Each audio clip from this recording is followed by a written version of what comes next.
This is a real story about my good friend, Batman, with commentary provided throughout by Batman himself. That's a horrible picture. This one's better. This one my mom took at graduation. Batman recently graduated from Texas A&M University in San Antonio with his bachelor's in business administration with a focus in marketing. Batman was excited to use what he learned about how a marketing manager would be expected to think creatively, and responsibilities would include staying on top of social trends, economic needs, and understanding cultural differences. Batman was eager to collaborate with his new marketing team to read data analysis tools and conduct new campaigns. Batman put his resume out there and hoped to join a feed-forward-thinking corporation. Say hello to San Antonio's newest marketing manager. I was ready to get paid, baby. Batman dove into his new career and chose to start his first marketing campaign using the world's strongest and fastest marketing tool, social media. Social media is at the fingertips of people across the globe, and engaging in online communities allowed the company to share authentic stories, build relationships, retarget opportunities, and strengthen any weaknesses that the corporation may have.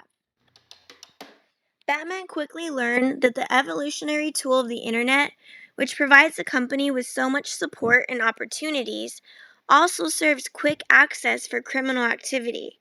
Social media accounts provided for the business were vulnerable to numerous acts of crime, such as online threats, identity theft, scams, and a new wave of crime that includes aggressive harassment for online real estate for usernames or handles.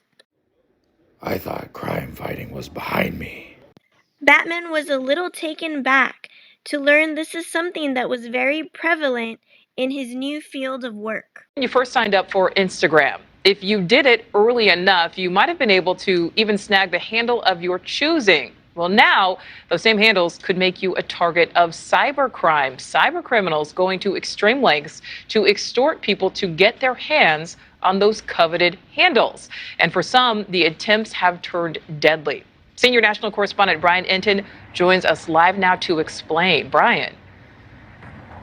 Nicole, these stories are jaw-dropping. They are scary. This is extortion on the dark web. You have people going after these social media handles. It is online harassment that we have learned sometimes actually turns violent. It really went from 0 to 60 in no time. Now they're going after my family. They know where I work. And I was like, well, somebody's bored and playing a trick on us. This was something I wasn't prepared for. Batman immediately called for a team meeting. The company needed to clearly communicate the actions to take in order to cope with crime. They decided on 5 stages.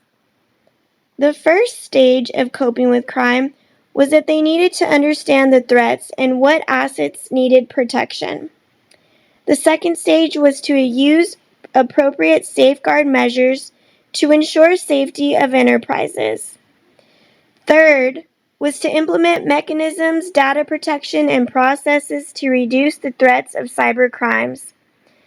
The fourth stage was to respond reasonably and responsibly to any attacks, address the attacker with appropriate legal action, and always ensure that the company insurance policy covers cybercrime, because damages are not only monetary, but also the loss of reputation may take longer periods of time to rebuild. Lastly, the fifth and final step is to recover and restore any capabilities lost or impaired by cybercrime events. If you are in San Antonio and need to report a social media crime, you can make a report at the Public Integrity and Cyber Crimes Division in the Paul Elizondo Tower or at your local FBI office. Now that I'm a professional, just put out the bat signal.